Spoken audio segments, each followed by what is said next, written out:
I definitely think there's a component where I'm getting validation and I'm getting almost like drug addiction, like endorphins, because they'll shadow me. I mean, I'll be like depressed. Like I'll get a post removed and I'm like, here I am. May 2nd, I'm going to be 55 years old. And I'm like depressed because Instagram fucking, I only got, I lost 100 followers. And sometimes I got to sit back and go, dude, take a look at yourself. Like, it's not that serious. It's fucking Instagram, but when they're so sensitive when they remove something, like I'll have some post that's going ultra viral, and all of a sudden, bang, I get an alert, your post has been removed, offensive language, and it's like, I'm sick over it. You know what I mean? So yeah, there's definitely a component of validation and getting some type of rush. All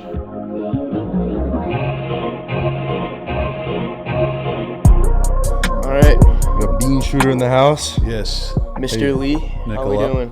Doing all right. How you guys doing? Just trying to get our NickelUp, right? Yeah. You're a gentleman, Mike. Thanks for coming on. You're welcome. We just wrapped up shooting for your podcast. Yeah, had Ken Rideout on. Talk about Ken, how you guys met, how long you guys have known each other. I met through Mickey Ward. He does the Fight podcast with Teddy Atlas. He was actually a guide in Billerica when he was a kid, but his life took a different path. He's in a finance world now, and is a world-class runner. And I met through Mickey at the Boxing Hall of Fame 5 years ago, and we became friends since then. And then, he followed me, and, we followed each other on social media. And whenever he lived in L.A., whenever I'd be in L.A., we'd hook up and go out to eat, and vice versa. When he's back in Boston, we get together. And his journey is going up. He's doing good now. He's getting sponsored by Reebok and everything else. So Kenny's doing all right for himself. Seems like he is. If I could just, get a couple of his, whatever falls off him out of his pocket, if we could nickel up a little, you know what I mean? That's the goal with everything, right? Is to make money. Exactly. Right. So that's what NickelUp means. Like anybody who's trying to hustle, anybody who's going, out of their way to make a couple bucks in like a unique way. You've had quite the career, Mike. You want to start us on your different hustles that you've had across your lifetime and how you've gotten your NickelUp, whether it's gotten you in trouble or not? Yeah. I mean, I think I always had that. Well, I know I did. I always had that. I didn't grow up with parents with money or anything, and I don't even think that matters. I have a friend who grew up whose parents were rich. His mother was rich, but he was just always a hustler and a worker. And I think you either got it or you don't. I don't think it really matters if you grew up poor or you grew up middle class or you grew up this. But I always, when I was a young kid, me and my friends, we'd go in the bars. I didn't have my own shine box, but my friends did. And we'd go in the bar. Back then, the bars, all the guys had suits and shoes on. And I always say that was the last of the dying breed, 80, 81, going in bars and shining shoes. And after that, it was buying bricks of firecrackers and bottle rockets. And I used to sell packs of firecrackers, 25 cents a piece. And, then I remember the first time I bought a bag of weed, I was like 11 or 12 selling joints. And I remember, I think it was like $35, and I rolled up a bunch of joints. We used to sell them $2 a piece, 3 for $5. And I remember I was done selling them, and I had like, whatever it was, $55, $60, and I still had 2 joints. And I was down this pool hall, the World of Games in Lowell, and I'm shooting pool, and I went to this place, Elliot's Hot Dogs, that I've been boycotting for the last year over personal reasons. But Can we get into that after? Yeah. I love Elliot's. Yeah. So I remember sitting in there, I'm like, wow, this is great. I got money to go re-up, you know what I mean? And I got another $25 in my pocket. I'm eating hot dogs. It's just like I've always had that, even it was a bunch of different things I did from then, illegally selling drugs and everything else. But it was a point in my life when I was, like, when I say homeless, I wasn't living in a tent like this homeless population now, but, bouncing around and, strung out on drugs pretty bad. But even then I was, buying quantity of heroin and selling it to other addicts so I didn't have to pay. So it was like I always had money in my front left pocket, basically, no matter homeless, what little amount. Resourceful. That's one way to nickel up, I guess. Yeah. I like what you said though. Like, you either have it or you don't, right? Like, Yeah. you either have the hustle in you or you don't. Like, 100%. you can't really teach that, right? 100%. what environment were you growing up in when you were 11 or 12 because to even like think, oh, I should start selling joints? Because when I was 11 years old and, growing up in Chelmsford, I didn't even know what weed was. So it's like, obviously I'm lucky that, I didn't have to do that. But like, what was there ever like a moment that, made you say I gotta kind of, bend the envelope a little bit just to get ahead, put a couple bucks in my pocket? I don't know, just the neighborhood I was in. I mean, back then there was a lot of prostitution in my neighborhood. There was a lot of hard drugs, and we used to see them, pimp. I remember there was a pimp Red Dog. We joke about it, and he'd be nodding out in the heroin, and we were little kids, and we'd be like imitating him, and he'd always be like itching his nose, saying, "Yo, I'm living the fast life." And we used to just around where we were, the neighborhood where we were. You know what I mean? It was just such a different time then. There was no cell phones. You know what I mean? You go out with your friends, and that was it. No one could find you unless they knew where you were. And I don't know. It was just the group of kids I was around. I think I was always around the kids on the corner selling joints, and then 16, 17, I got into selling coke, and I sold a lot of coke for a while, and then I went back to the weed. I got a connection in San Diego and in Mexico, and they used to UPS me weed. First it was coke, then it was weed, and just. Yeah, it was just always, I don't know, if it was one certain thing where I'm like, oh, I got to go out and make my own money or I'm not going to eat. It was just, I don't know, it's just the environment, During that time, did you have like an end goal for it? Were you like, all right, this is what I'm doing now, and I'm just kind of living in the moment, doing my thing, making some money? Or was there like, I want to do something after this? No, I mean, it's funny. I was thinking about it earlier. I remember my father, he'd always say, when are you going to do when this fucking fairy tale life ends? Because I was making a lot of money when I was young. And I'd go in, he worked in this bar, the Gala Club. He was a bartender. And I always used to say, go to jail. I just knew that's how that's how it was going to end. I just always had, when I was younger, I was in DYS, and I was in some foster homes when I was younger. And I just kind of knew if it went bad, that's how it was going to end. I never really... it's kind of a knock on me, I guess, that I never had, an end game, like, I'm going to do this, these big giant goals and stuff. But I always kind of lived in the moment, pretty much, And so, what you told your father did happen, right? Yeah, it came to fruition. When that happened, like, what was it like? It wasn't a massive shock? Like, you were just kind of like, well, I had it coming for me? Or is like how did that come about? Well, it sucked. I found out somebody wore a wire on me, a close friend of mine, and back then they had a phone tap on me. And like I said, they didn't have cell phones. They were just coming out around then, 93, 94. But they had a phone tap on me. They had a thing called a pen registered device attached to my phone, which basically identifies any incoming calls and who they are and stuff like that. So they raided my house, my father's. They actually got me at my aunt's house at gunpoint and took me away. It was somewhat of a shock, but, not really. And I didn't think they had anything. And, I'm like, I was kind of a wise guy on the way to the police station. I was like, I said, you got nothing, and the cop goes, I'll never forget, there was an address in Drake where I'd sent a lot of weed, UPS and FedEx the previous few weeks. And the guy says, how's 18 Oriole Drive sound to you? Turned around and looked at me, and I was like, oh, I kind of quieted down, like, I want to talk to a lawyer, at this point. But he says to me, he goes, in 9 years working, I don't know if it was DEA or State Police Drug Task Force, because it was like a joint thing where they arrested me. He goes, you're the first person to detect aerial surveillance within the first 10 minutes. So I was like, and I'll never forget, the guy goes, you can take some solace in that fact. I didn't know what solace meant, but I knew it was a compliment, How did you detect that aerial surveillance? That was it was kind of by luck. I come out of my father's house and I had a trash bag with me, and I had a white, I was like an IROC Z28 and T-tops, and I was with two kids, Timmy King and Sean Meta.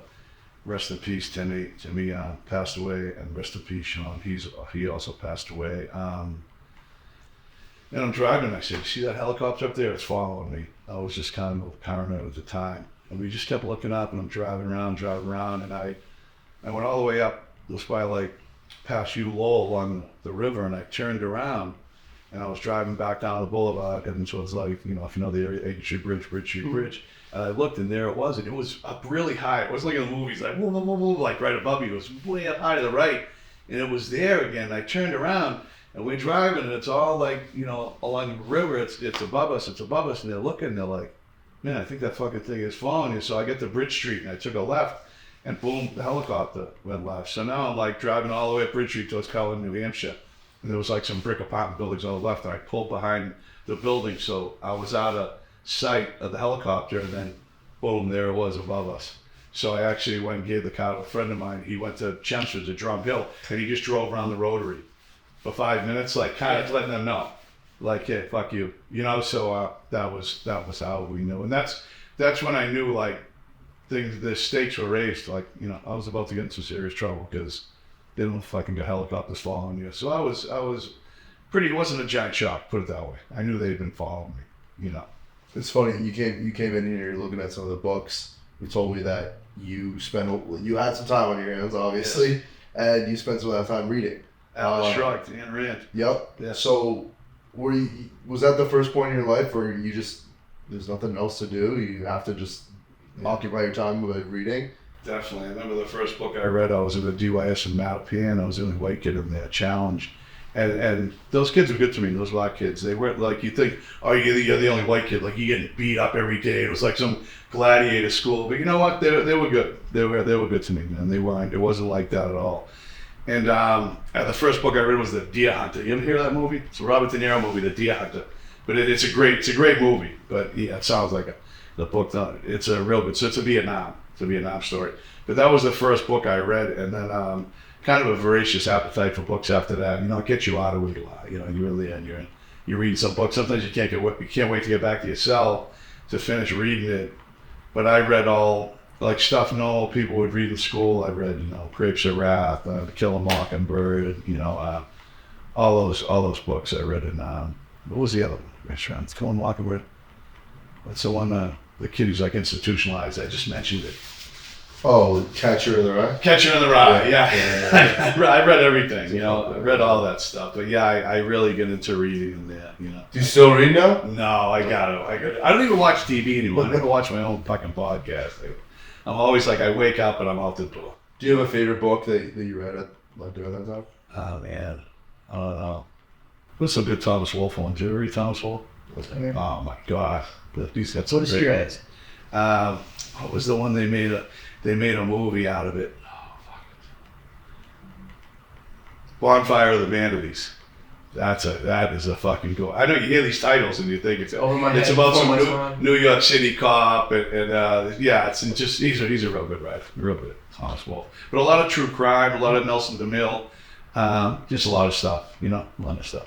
So when you went to jail, was that like the first time that you ever had some like formal education, I guess you'd kind of call it? I mean, I'm guessing you didn't take school too seriously growing up. No. I mean, and this was the first time that you were kind of hunkering down and just reading books? Yeah, probably. You know, I remember I was also recently when I was in, because 8th grade was my last thing in school. And I remember 8th grade or 7th grade, I had a math teacher, Mrs. Earl.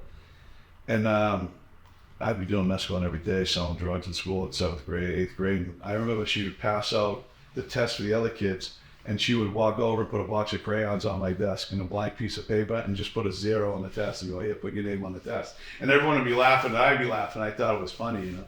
Today, she'd probably be vilified, right? Like, you didn't try to help this kid, but I was, you know, I didn't want it.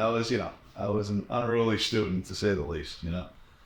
Did you have any side hustles, like when you were locked up in jail? Because I know, like, you always hear like stories, like, you know, you could be selling drugs in there, obviously, or you could be, you know, any other supply that's like value, like snacks or I don't know. Really. Taking bets in there, we take, you know, bets, and I always have a little book going like that. I think the best hustle, like obviously drugs and everything, but the best hustle in prison is the guys that can cut hair.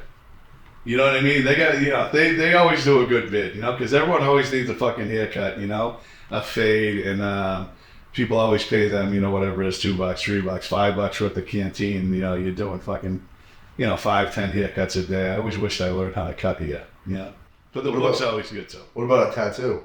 Yeah, tattoo. Yeah, that's a good one. I mean, I could never draw, but yeah, that is a good one.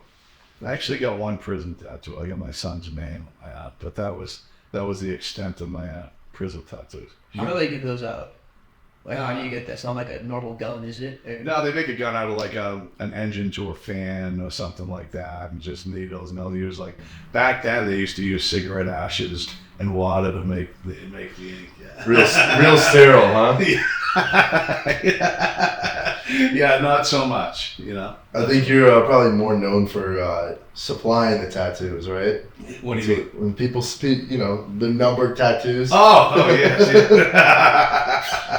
The Beanshooter tattoos. Oh yeah. I heard that's why I wanted to come on here. People were like, the NickelUp guys, they're thinking about actually getting a Beanshooter tattoo. And I was like, you know what? These guys sound like some fucking sharp kids. What is the qualification for a Beanshooter tattoo? He's just got to be down for the Beanshooter tattoo. Yeah. You could be number 34. Is 34 going to be the Paul Pierce or the David Ortiz edition? Oh, 33 was the Larry Bird edition. See, my mind immediately went to Paul Pierce, but Yeah, but when you say Big Papi, yeah, I might have to be it. So you should have 34 Big Papi. So can anybody be a bean shooter, or are you the only bean shooter?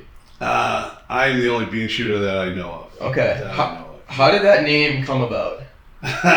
So another friend of mine from Staten Island, I actually, did I mention PW? Yeah. I mentioned PW. He gave me that book on the last podcast. That's a Brooklyn, Staten Island thing. Beanshooter's like a bullshit. Someone who's always exaggerating and, you know, I fucking banged 3 chicks last night. I guess, yeah, you got to shut the fuck up, Beanshooter, you know. So this kid, I'm in rehab in Florida, and we get out, and he's like, yeah, I'm not fuck with that guy. I'm like, he's a fucking Beanshooter. And I'm like, I always say this, I go, I felt like the kids from Salt Park when they're on the field trip, the New York kids, they don't know what a queef is. I'm like, what the fuck's a bean shooter? He's like, you fucking Boston, you don't know what a fucking bean shooter is? I'm like, no, I have never heard that term. So then I found it hysterical, so I was constantly calling everybody a bean shooter.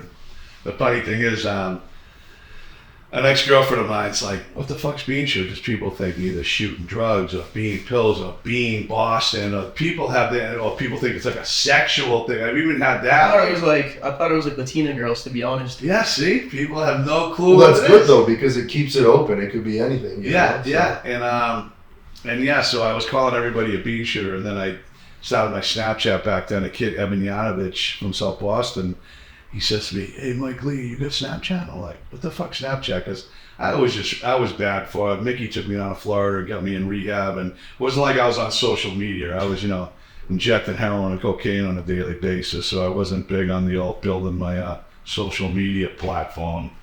So he's like, you want Snapchat? I'm like, what's Snapchat? He's like, oh, Mike Lee, you need Snapchat. So I was always cracking joke, just fucking laughing, having fun. And I bump into him now, and I'm like, yeah, you were right, Evan. I needed Snapchat. Then one time he's calling me, he's an iron worker, and he's in some meeting, and he's like FaceTiming me. I'm like, what the fuck, Evan, FaceTime me. And he's like, these people I work with don't believe like I know you. And I go, know me? I'm like, you're the reason I downloaded the Snapchat app. You know what I mean? So, yeah, so that's how it started. Me just never had any type of plan to grow social media or anything. It was just me like, cracking jokes and clowning and sending shit to my friends and putting it on my story, and then it's still going. It's still going. So I was asking you earlier when you first got here, what keeps you doing this? Like, is it just you get the validation? Do you like the validation? You like refreshing and seeing all the likes, seeing the views, or do you just get enjoyment out of putting content out and creating content and getting creative? Well, I think the end goal and everything is, well, maybe I can make some money off this. Sure. Okay, so now that's the drive, but I definitely think there's a component where I'm getting validation, and I'm getting almost like drug addiction, like endorphins, because they'll shadow me. I mean, I'll be like depressed. Like I'll get a post removed, and I'm like, here I am.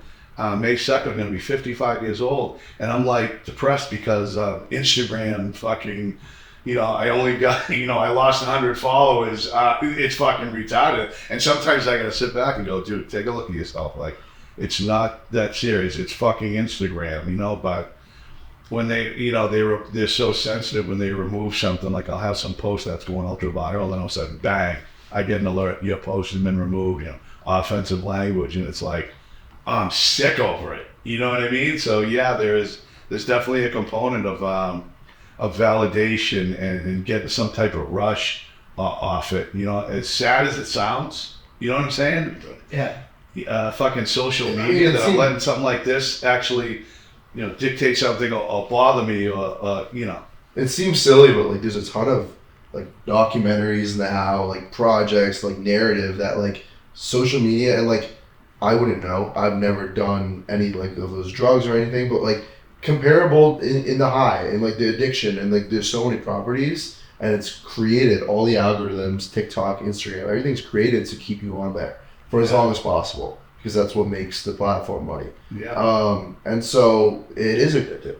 You know, you are going to feel the emotions to that, feel connected to it, and like when you're separated or when it's not going well, it's gonna impact like outside of your life. Crazy, isn't it? What? And even for us, like, you know, you get the first alert and it's like, oh, you got 6,000 views on your video. So then it hits like, you know, the For You page on Instagram. Yeah. And then it hits 10, and then it hits 50, and then it hits 100. And every one of these little benchmarks is like another little, you know, dopamine click in your brain. Yeah. And you just sit there and you're scrolling. You keep checking. And it's like, oh, you know, 400 followers, you know, 400 views, 800 views. It goes up and up and up. And it's great. But, you know, post a video and you're sitting on your phone for 2 hours after that. They got us, or I speak for myself, they got me hooked, right? It is. It's like an endorphin rush in your brain. I learned a little bit about that from being in rehab, you know, it sends out, you know, this rush where, yeah, people are hooked like TikTok. And I mean, it's not good. It's terrible for kids, right? Young girls, everyone comparing each other to everything else. You know, it's not good. Talk about the other business that you have currently. When I first got back from rehab in Florida in 2015, I started a small power washing business. I parlayed it into a roofing business. So I do some roofing. I bought my first house. Thank God, my close friend Spiro found. He's big into real estate. He knows your dad also. Yeah. He found me a house, $135,000 in Lowell, right? And yeah, the upstairs was gutted. It needed a lot of work. I probably put $70,000 into it. You know, I had some money. I was making money. Thank God I bought the house cash. I borrowed $60 off my father. And I bought this property because I was in Florida in a sober home.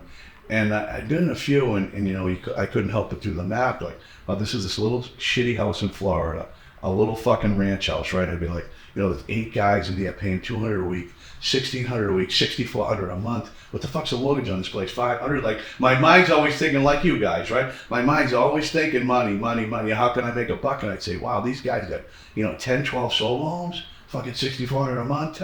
You know, I'm doing the math, so it was always, and I'd say also, you know, I like being in solo homes. I like being around, you know, guys like you and young kids and fucking playing cards and watching sports. And it was like I was right at home because I spent a lot of time in jails and prisons and DYS. So I was always around guys and just breaking balls like I'm sure you guys do and fucking, you know, laughing and having fun. So it seemed like a perfect thing for me where you could help other people and I could, like, I'm always at my house just playing cards with the guys. Like, they text me now, you were in the fucking UFC fight. Like, what's going on? You know, like, I gotta get there with the credit card and order the fights tonight, you know? So it was just so perfect for me, that. And I have the massage business, right? I have a girl I dated and she started a massage business and she's kind of edging me out of that now. It's basically all hers now, you know? It's a legit place. So I got those are my 3 things of income. And like everything, you know, you got to diversify, right? Whether you're selling drugs, whether you're a bookie, whether you're this and that, you know,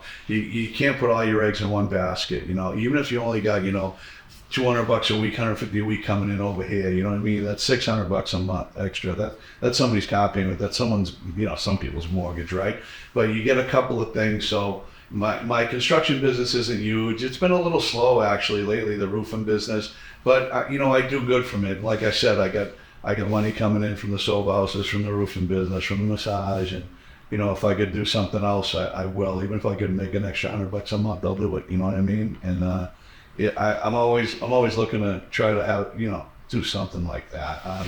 The sober house was the best thing for me. You know, it was just people that are in addiction, struggled with addiction, that are sober.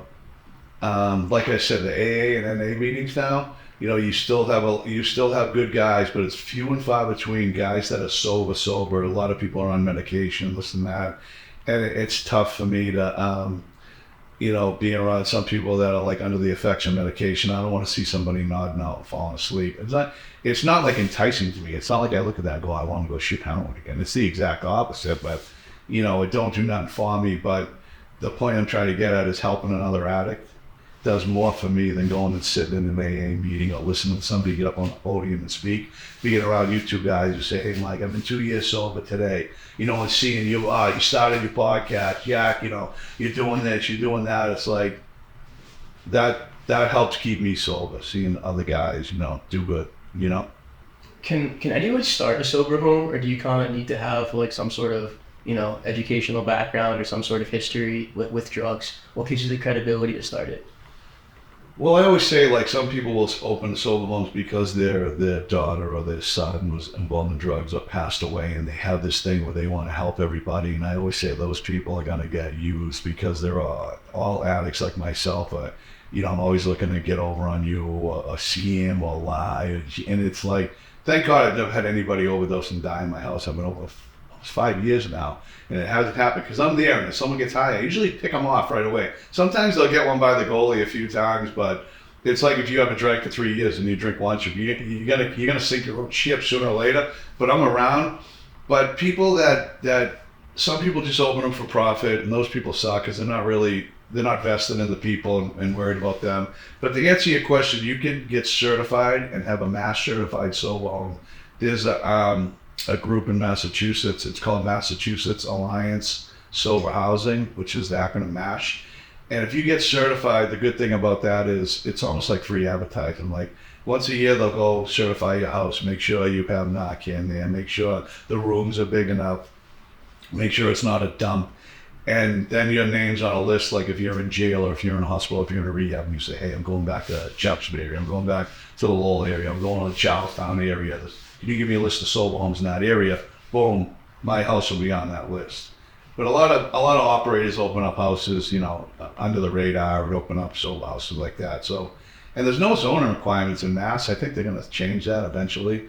Really, there's no zoning requirements. I could open up a sober house next to your parents' house, next to the mayor's house. I mean, I found out the hard way.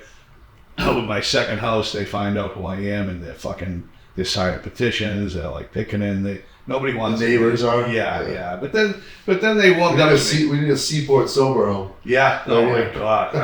Listen, you'd have to put about 30 guys in here to cover the rent for this. But the first house, 13 guys, paying $200 a week. Most of these guys, the state don't pay for them. Most guys that are addicts are blue collar guys. Like they can get out of jail or rehab and, hey, I got a job landscaping, I got a job painting, I got a job, at Amazon making fucking $20 an hour, and it's $200 a week, no bills, especially in this day and age. You try to get an apartment now. I mean, if you don't fucking have money, and even if you had money to afford this place in the Seaport, they run a record check and your credits suck. You've been evicted from another. It's hard. It's fucking hard to get a place for a guy who's got to check it past, been in jail, got no landlord references. You're up against it these days, man. Never mind the cost of living. So it's kind of a bargain, really. $200 a week. You're not going to pay any bills. You just got to stay sober. That's what I tell guys. Guys will say, "Oh, what's the rules? I'm moving in." I'm like, listen, I'm not a halfway house. I'm not like super strict, right? I have a curfew, 10 at night, 11 on the weekends. But if you're there a month or two when I see you, go stay here. I'm not gonna, I'm not your probation officer, but stay sober. That's the only requirement. Love this class. these guys that you have in your sober homes, do you ever what's the vetting process like for them to come in? Does somebody ever try to be like, yo, I want to come in, and just if the guy's bad news, you don't think he's going to stay clean? Constantly. So what's your vetting process like? How do you figure out if somebody's a good egg or not? So basically, I'll get a phone call from someone, right? And if you call me and say, hey, my name's Jack, I'm from Chelmsford, I know this one, that one, I'm like, all right, I'm listening. You know what I mean? You seem like a good kid. Hey, yo, man, is this Carl's place? Yeah, all right, I was like, hey, man, right away, I talk to someone for 3 seconds, I'm like, I'm getting a bad vibe. But of course, I always want to Google them or make sure they're not a sex offender or, cruelty to animals or anything fucking crazy because, we have what we call a good neighbor policy, and I had one guy who come in, he seemed like an older guy, and he's calling me out, but he was a real gentleman, right? And my daughter come in, and he was cooking for the house, making chili. He's got wingtip shoes on. I don't even think of it, right? And my daughter's only 15, but if I introduce you, she'll shake your hand, look you in the eye. Hi, I'm Jewish. She's always been kind of good like that. I always told her, look someone in the eye, and we'd be looking down at your shoes. And she met this guy, and she fucking pulled me around the corner. She'd be like, this guy, she was 14, it was a year ago, this guy just gave me the creeps. She's like, did you Google him? He was this nice old guy, right? And I'm like, right when she said I had this foreboding, no, I didn't. She's like, he didn't look me in the eye. Like, when I shook his hand and looked at him, he was looking down at his shoes. And then a little kid told me this, and I'm like, I'm feeling like, wow, I'm an idiot, right? This ain't good. So I go in the bathroom, and I Google him. And the first thing I saw wasn't so bad. He went in Hillary Clinton's campaign office with a bomb in like New Hampshire. So that was like, all right, you know. And then all of a sudden the rapes, then the rapes started popping up, you know. And I'm just like, oh my God, you know. And this, so I come out, I looked at her, and she's like nodding her head, and I'm like, no, couldn't. She's like, I fucking knew it, you know. She just knew it right away. So at least she has some street smarts, the kid, you know. And, you know, once in a while, I pulled the guy aside. I said, hey, listen, man, you weren't totally forthcoming with me with everything. And, you know, like I said, you know, you can get a pass on the Hillary Clinton. The Hillary Clinton thing. But, he said something that was kind of funny. I go, but the rapes, no. I goes, why didn't you mention that? He goes, it's kind of a tough one to bring up, you know. And he was like, you know, I'm innocent. He started pleading his case. We're like, well, what about the other one? There was another one where he escaped from prison and raped somebody while he was on escape. I mean, this guy looked like, just like you'd never in a million years think, but when you Google. How did he pass the vibe check, though? He just, like I said, once in a while, one gets by goalie. You know what I mean? I didn't totally vet him. I didn't Google him, but he changed his name anyway. His name was changed. He was crafty. He was crafty, that guy. But I got him out. You know, I got him out of the house. So that was a good one. He seemed so good too. You know, he told me he was in the culinary industry for like 25 years. I'm like, yeah, you cooked in the kitchen at prison. The guy did like 20 years. You know, so he wasn't lying. He definitely had some experience in the culinary industry. I'm eating this guy's chili. It was probably fucking neighborhood fucking dog each other. My fucking dog, fucking 14-year-old dog meets him in 2 seconds and says, nah, this guy ain't passing the smell test, you know. But what was it like for you bringing your daughter like around those, you know, environments and showing her that? Did you give her some kind of briefing or like the first time you introduced her to that, or just kind of no-brainer? Some people have said, you know, I've always been open with her. She knows, you know, her mother was an addict and I was an addict, and she knew everything, you know, from when I first got custody when she was 6. So I chose to, you know, show her that side of life, and because, you know, it's such a roll of the dice, you know, and bringing up kids, you know what I mean? It's like, you don't know which way they're going to go. And so far she's been good, you know. She smokes a little weed, she doesn't drag once. But so far, so good. You know, it's tough. You don't know which way they're going to go. But my thing was, hey, let them know where they are, because I wouldn't want her to, you know, I said, hey, maybe you're the type of person that can have a couple of drinks and have fun and not be a fucking idiot and get in trouble and not do coke and not end up, you know, because you don't know if you got that gene if you're an addict or an alcoholic. But I'm not going to have her going into it blind. You know what I mean? I'll let her know, like, you know, chances are, you know, both your parents are addicts, right? Chances are, you know, and yeah, you have to know the history. Yeah. So far so good, you know. But I showed her all that stuff. She I remember when I was a kid, she was like 9 years old. I'd be in Dunkin' Donuts. She's like, this guy just came with a backpack and he didn't even order anything. He went right in the bathroom. And I'm like, yeah, you know. And it's sitting there, and then the guy comes out like whacked out, lying on coke, and she like gets up and stands behind me. So she's seen it, you know. So she's aware, you know. She's aware of her surroundings, and I think it's a good thing, and we'll see. Hopefully everything works out, you know.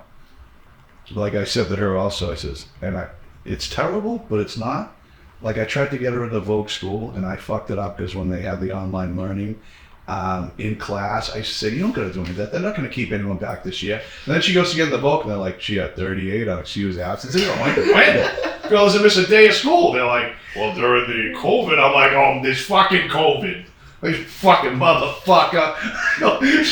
So she couldn't get in the book, and now she's at Lowell High, which is a fucking zoo. And I'm like, you can quit tomorrow. She's like, why say that? Like, she's worried. I gotta go do this extra class. I don't want to fail. I'm like, why? Who cares? She's like, what? She like hates me for it. I'm like, school, don't have a high school diploma means nothing. A college diploma means nothing unless you're some Chinese guy going to Harvard, you know, doing 6 years of fucking Harvard. Other than that, like, It really don't matter. So. And even in that case, it really doesn't either. Yeah. I know a guy who graduated from Harvard. He works for my friend Spiro.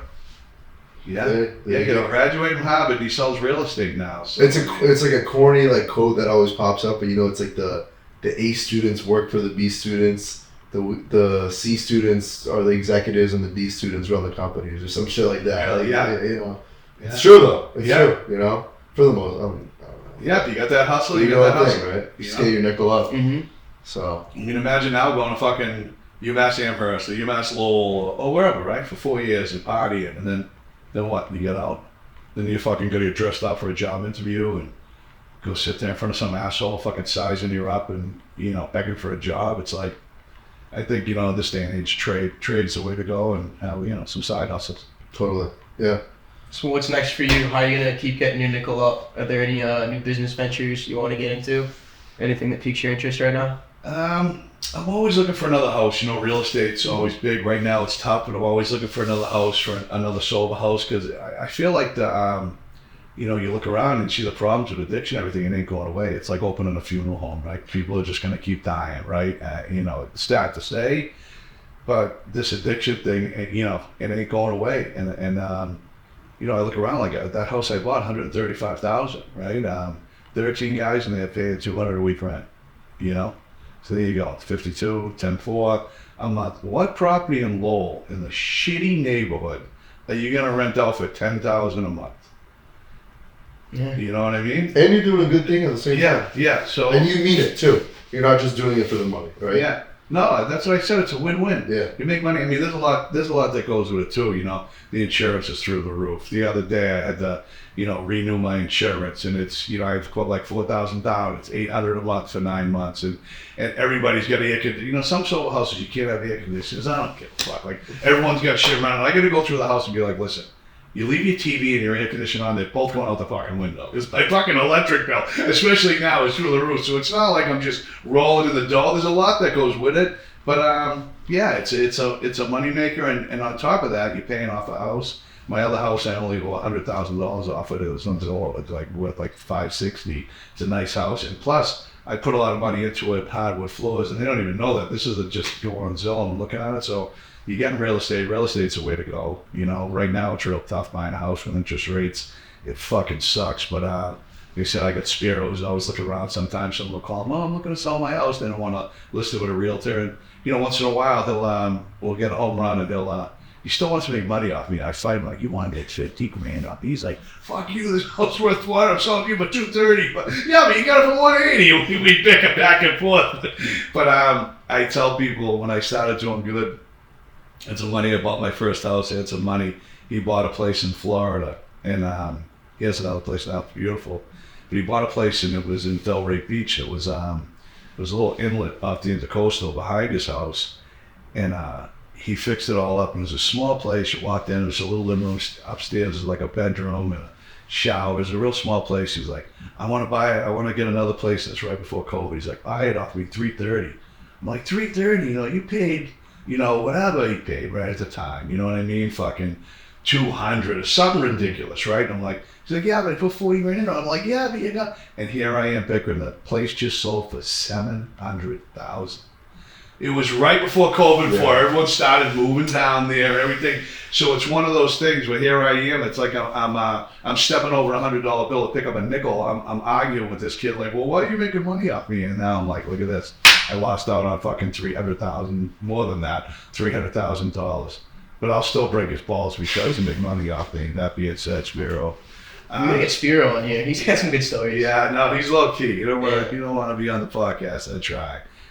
But he's a big real estate guy, and he's always looking out for me to try to find a house in Lowell. One thing is you got to worry about too with the sober house. Is parking, you go in the neighborhood and you get a house with fucking 10 guys, and most of them got scooters, you know what I mean? But a few of them got cars, 4 or 5 will have cars, and but yeah, I'm always looking for that. And right now, just coasting with the sober house, the roofing business, the massage thing, and social media. I decided to make a few bucks off that, last year. that my bookie, you know, did a thing with me and they're paying me $3,000 a month. And it's not a ton of money, but hey, it's something. For like 7-8 months they did it with me. Then they just stopped after college basketball, you know. But hopefully I can make some more money with that, you know. Yeah, especially with the podcast, everything as you continue to grow, more streams of content. Totally. Yeah. So that was awesome. Yeah. Yeah. Getting your nickel up day one. That's the goal, man. That's the goal. There you go.